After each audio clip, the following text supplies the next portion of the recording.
Welcome to my channel. I've been doing podcasts on various Christian topics for, almost a year now. I started in February of this year. And this is going to be the start of a new series. All the series thus far have been 8 parts, 30 minutes each, thereabout. This one will be a shorter series, maybe only 4 parts. So this new series is called The Dates of Christianity. And this is part 1, the birth year of Christ. So in this series, we're going to talk about things revolving around the dates of Christianity. For instance, the birth year of Christ. But also you have the time of the year of his birth. And you also have the events that surrounded his birth. Things like the inn and the magi and the star. And there's also his death. And that's not necessarily a Christmas themed thing. It's an Easter theme, but nevertheless, we're going to talk about the important dates of Christianity, and certainly Easter is one of those things. So we'll also talk about that in this series. Let's go ahead and get started with part 1, the birth year of Christ. My job, my career has to do with GPS and time. Time systems have a lot to do with GPS. I guess you could say I have a lot of knowledge in this area, and I didn't want to talk about things that weren't important, but it's also something that I have fun talking about, so I'll probably end up talking more about this than is what's necessary, but hopefully you'll find this very interesting. So according to our current calendar, Jesus, which is relative to the birth of Jesus would have been born in 1 AD. Since this is the year 2024, then it's been 2024 years since the birth of Jesus. Or I guess you could say 2023 years since the year 1 wherein Jesus was born. Now, to understand what all that means, what does it mean to be 1 AD? What is a calendar? You have to understand what calendar systems are. And a calendar system really is just a method for specifying dates relative to another special date, sometimes called the anchor date. And it's a way of measuring days before and after this anchor date. Now, civilization, meaning America, Europe, really the whole world nowadays, has adopted the Gregorian calendar. And that was adopted back in 1582. So it's been under 500 years, 450 years or so, since we've been using the Gregorian calendar, and the world has stuck with it. And that happened in October of 1582. And you can see even nowadays, people don't like changing calendars. They like consistency. They like to be able to give times in the future. How can you say in 30 years your mortgage will be due if, on such and such a date, but if that's relative to some king and the king died and another king started, then that date will change. And so people just don't like changing elements of their calendar. You can think of it as like our current daylight savings time. They've been talking about changing that or getting rid of it for I don't know how long, but a long time. And it always is an uphill battle to get rid of it, just as it was an uphill battle to instantiate it, because people don't like changes to their calendar. And it takes somebody, so the calendar used to change a lot more in the past, and it's because of people that had more of a tyrannical rule, more of power in their rule. So you had things like kings and emperors and popes and those type of people. I won't say they change things at the whim, but nevertheless, they will change things more readily than it might take in a democracy. So it's for this change, this big change in the calendar that took place in 1582 to this Gregorian calendar. It took what was called a papal bull, which is a public decree of the Pope of the Catholic Church, and it was called the Inter Gravissimus. That's all Latin, by the way. And that means among the most serious of matters. So he has this letter that's called the Inter Gravissimus, among the most serious of matters, and it was Pope Gregory the 13th. And he enacted a new system, a new calendar system, which was a modification and a replacement for the system that they had been using, which was called the Julian calendar.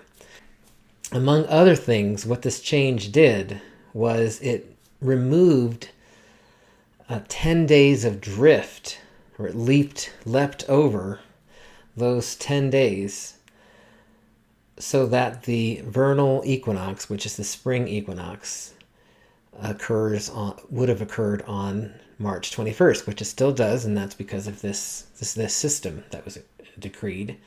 And that's where it had been occurring on the 21st of March back at the Council of Nicaea in 325 AD. And that was used for the dating of the resurrection of Christ, or Easter. And so that's why it was important to them to know when the vernal equinox was, because that was a big parameter in determining the date of Easter. So when you went to bed on Thursday, October the 4th, 1582, the next day you would wake up on Friday, October 15th. And that would have been a big thing, right? It affected business transactions, things like rent and mortgages and contracts. And a lot of people were paid by the day there. So what happens to those 10 days you don't get paid for, probably? It caused widespread confusion and anxiety and a lot of superstition. Even though this was coming from the Pope, it seemed very unnatural. So sometimes some people were calling it from the devil. And so it was just a big deal.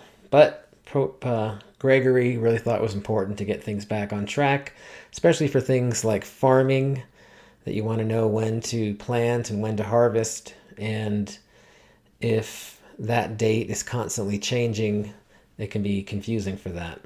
And like I said, it was also important for the dating of things like Easter. Okay, so now some terms and definitions that are important to know. So one is this idea of what's called a solar day, and that's how long it takes for Earth to rotate such that a point on the Earth rotates and then comes all the way back around, and that same point is facing the sun. Now, due to the motion of the Earth around the sun, the Earth actually has to rotate more than 360 degrees in order to complete one solar day. And we've called that solar day 24 hours. Now, it actually takes the Earth a little bit less than that, 23 hours, 56 minutes, and 4 seconds to be exact, to rotate 360 degrees, and that's called a sidereal day. So it takes an extra 3 minutes and 56 seconds to complete this full rotation so that it's pointing back to the sun at the same point, and that's called a solar day. Fun! So, a solar year is the amount of time it takes for the Earth to make one complete orbit of the sun. And unfortunately, the length of a solar year is not an integer number of solar days. The precise length of a year, this time that it takes to go all the way around the sun, is 365 days, 0.2422. So that is not this 0.2422 is what causes problems. Now that remainder, 0.2422, is close to 0.25, which is a quarter. And so the Julian calendar instantiated this one extra day or leap day, that you would jump over that day, and that would keep things aligned to this vernal equinox or some sort of equinox. That assumed, this 1 every 4 assumes that it's 365.25. So now we're talking about the difference between this 0.25, a quarter of a day, and 0.2422. So the fact that the Julian calendar didn't take that into account, they just kind of rounded it up to 0.25, that caused the Julian calendar, to to be off by a day every 128 years. And so the Julian calendar started in 45 BC. And therefore, by the time that Pope Gregory was doing all this in 1582, it had drifted 14 days. Now, I had said earlier that they removed 10 days. So why wasn't it 14? That's because the vernal equinox had also shifted by 4 days. So instead of having to shift it 14 days, they only shifted it 10 days. That's because the vernal equinox in 1582 was on March 11th, and they wanted it to be the 21st, so that's where that 10 days comes from. Now, the question would become, how do you keep it from drifting again, now that you've reset it so that it's relative to the vernal equinox of spring? To keep the calendar from drifting in the future, he changed the leap year rule from the simple rule, which was just 1 day every 4 years. He changed it to 1 day every 4 years, except on even centuries, except on every 4 centuries. That's complicated. That means that even centuries, like the 21st century, year 2100, will not be a leap year. Now, the year 2000, which if you're old enough, you will remember that. It was a big thing, Y2K, all these computer programs that had been using 2 digits for the year.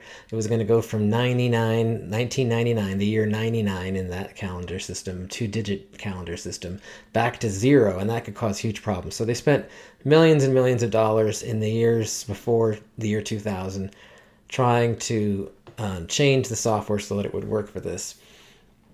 Now, because the year 2000 is also evenly divisible by 400, then it catches that third part of this modified Gregorian rule, and so it was a leap year, and that was a good thing, because that would be just another problem that computers would have had, because computer programmers, I am a computer programmer, are lazy. And they often think, well, my program's not going to be used in 20 years or whatever, so I don't have to, I'll just use the regular one and the Julian definition instead of the full definition. And so that would have caused a big problem. But fortunately, the year 2000 was a leap year. Okay, so that's a good discussion of all the solar day and solar year and how things can slip because of these fractional days. Now, let's get to the topic of, or more close to the topic of this part, which is, where did we get the year 1 AD from? So that's also interesting. Now, the relative date of the Julian calendar was relative to the current emperor at the time, and it was called the Reign of Caesar system. So therefore, a person would give the number of years since such and such emperor had started his reign, where the first year, excuse me, where the first year was the first complete year after he started his reign. So if he started his reign in, let's say, January, let's make it simpler, in July of a certain year, then January of the next year, that would be the first year of such and such. So like if you think of like Julius, the first year of Julius, you would say that's the first year of Julius. Or like Nero, he was a famous emperor, you'd say something like it's in the 10th year of Nero. And that was very common in those days, to use the emperor or the king to date things. But then every time the emperor changed, then you'd have the year would get reset the following January back to 1.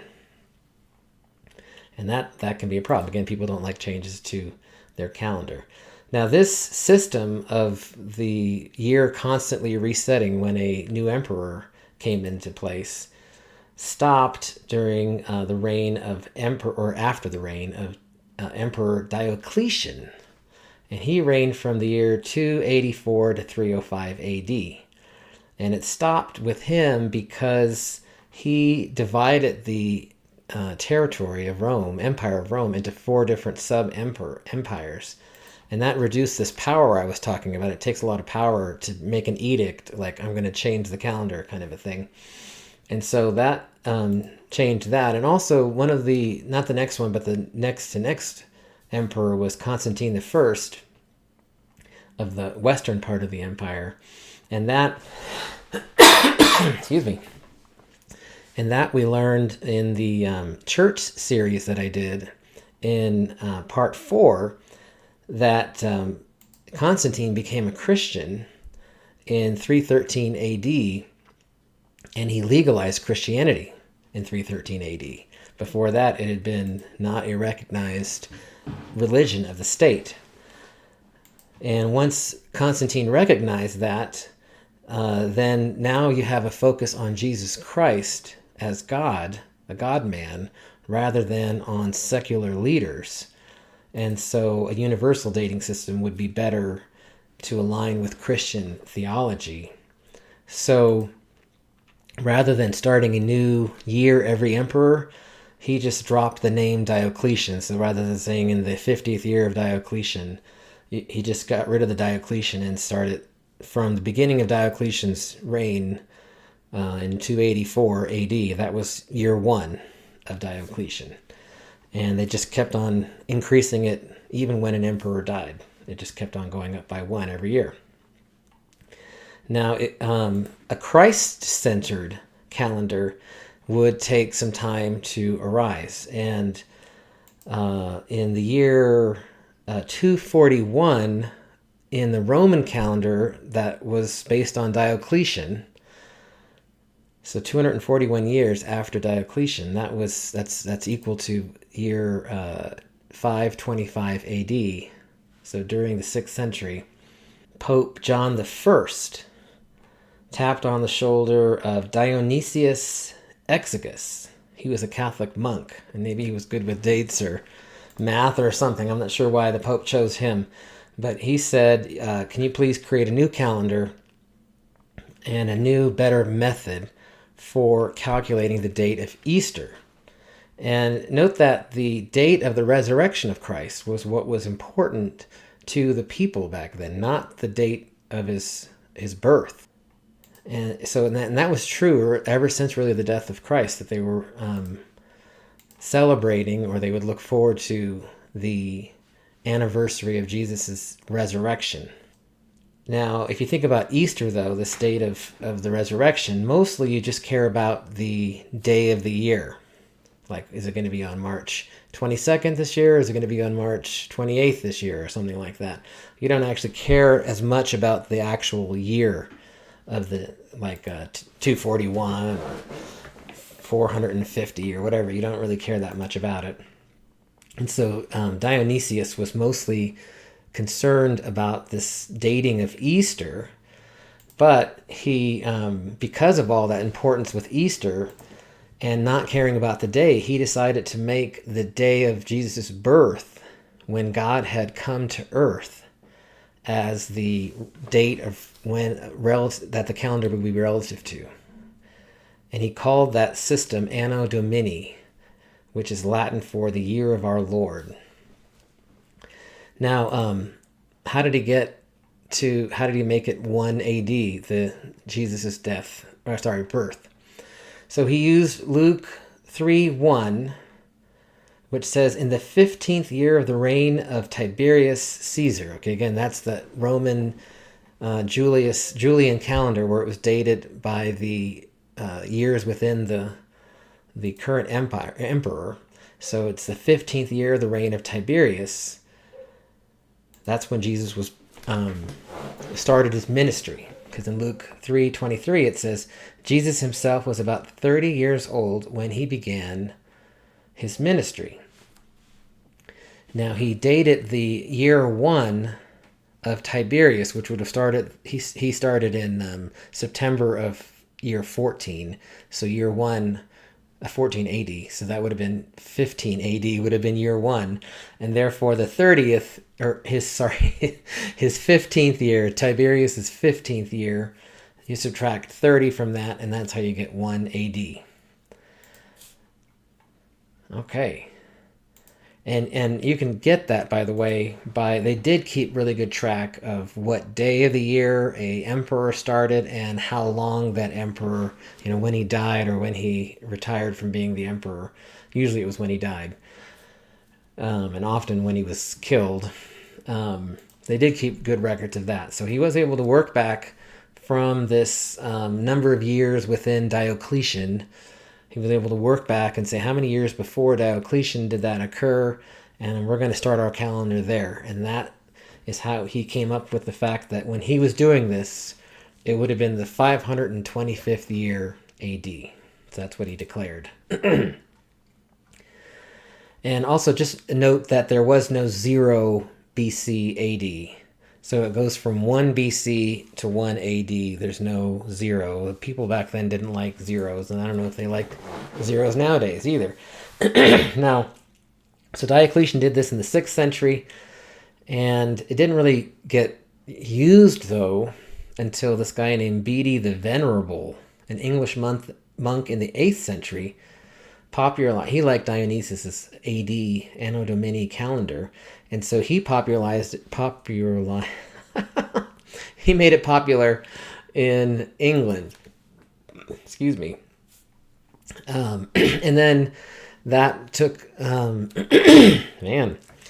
that became widespread in Europe in the following century, in the 9th century. So from the 9th century on, they started counting things as this is the 9th century, this is the 8th century. And so that's where we got. So Anno Domini now is established, we'll say, in the 9th century.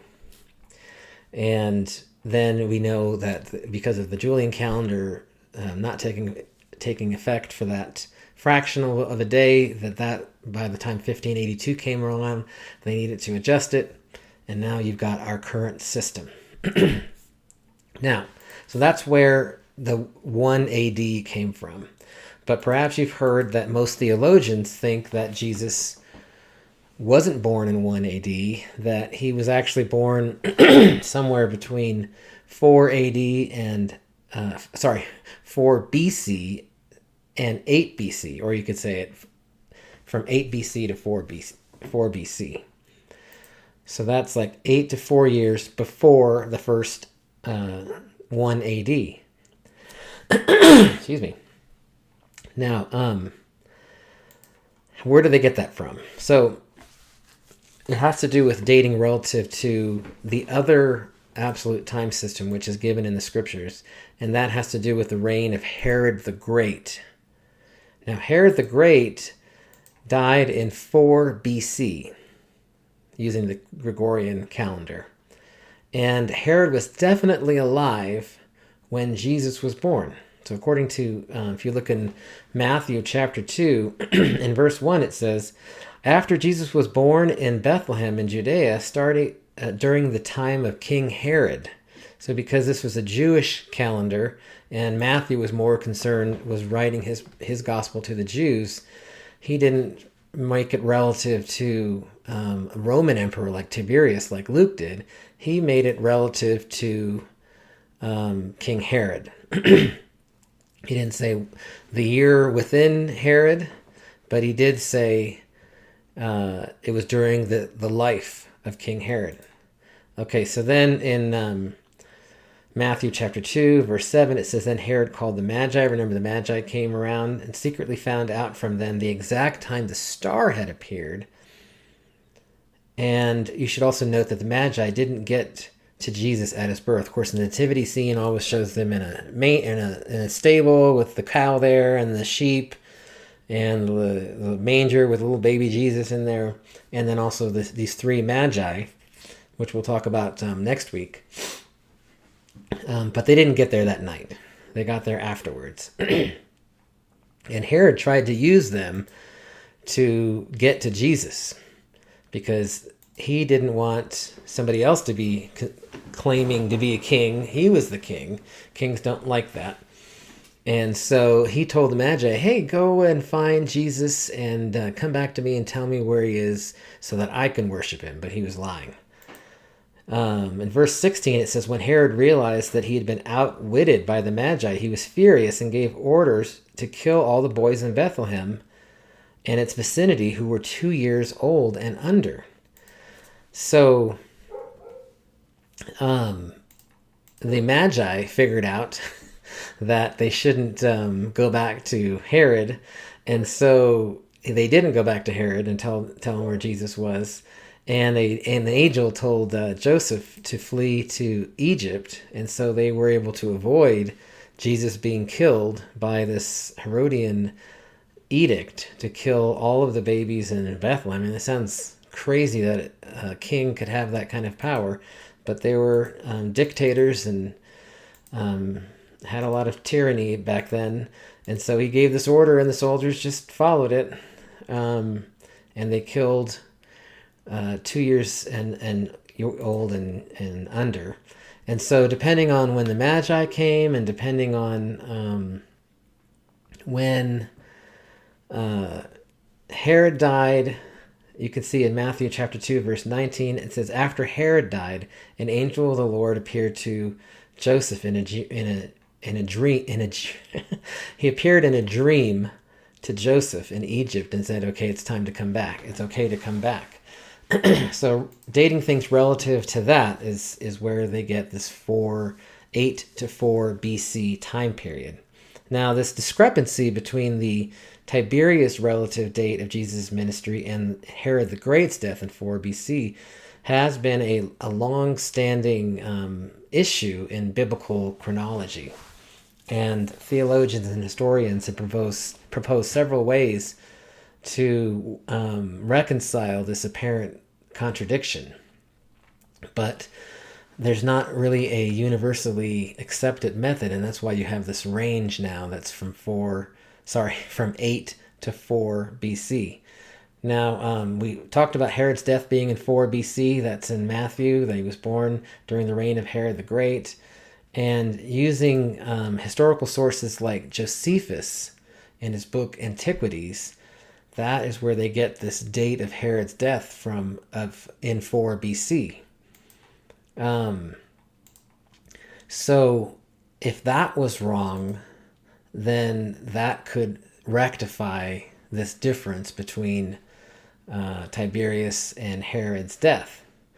Now, another thing is, it says in Luke 3:23, it says that Jesus was about 30 years old when he began his ministry. Now, that 30 had to do with when the Jewish culture, or the people of the Jewish culture, would accept a rabbi, and would accept a rabbi who had disciples, who could start teaching and wasn't under another rabbi, like Jesus was under John the Baptist. And I don't know if John the Baptist, of course, he said he didn't even have the privilege of tying Jesus' sandals, right? So I don't know if John the Baptist would have said that he was over Jesus or whatever, but that in order to, like Jesus said, in order to fulfill all righteousness, they were sticking with how the culture viewed things. And the culture viewed a rabbi had to have a rabbi, and he could start having disciples around when he was 30. Now, that still says about 30 years old, and age was, difficult. People didn't really have like birth certificates and things like that. So was Jesus really 30 years old? What if he was 32? What if he was 28? And so that is another way that you can rectify this difference between Tiberius and Herod.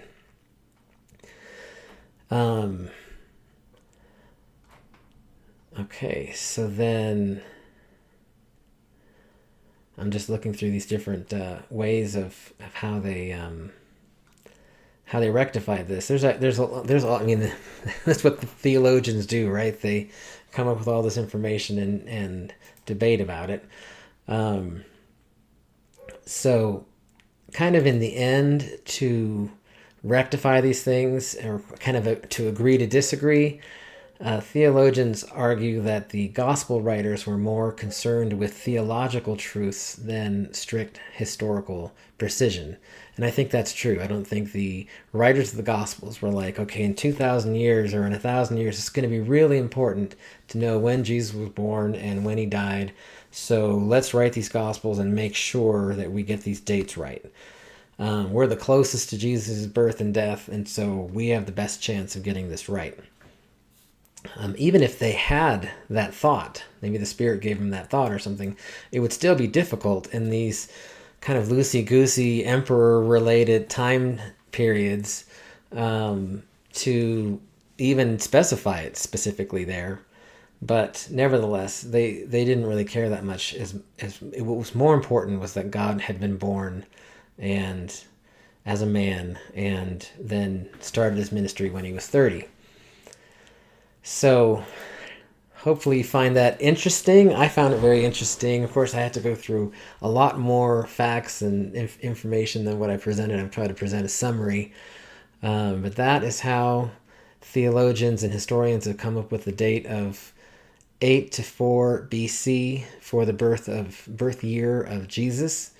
I hope you enjoyed that. Next week, we are going to talk about the time of the year that Jesus was born. You really can think of those separately, and they definitely thought of those things separately back then. And we'll talk about things like where the December 25th came from, and does the Bible give us hints as to what the actual year was, or time of year was. So remember to like and subscribe, and have a great evening.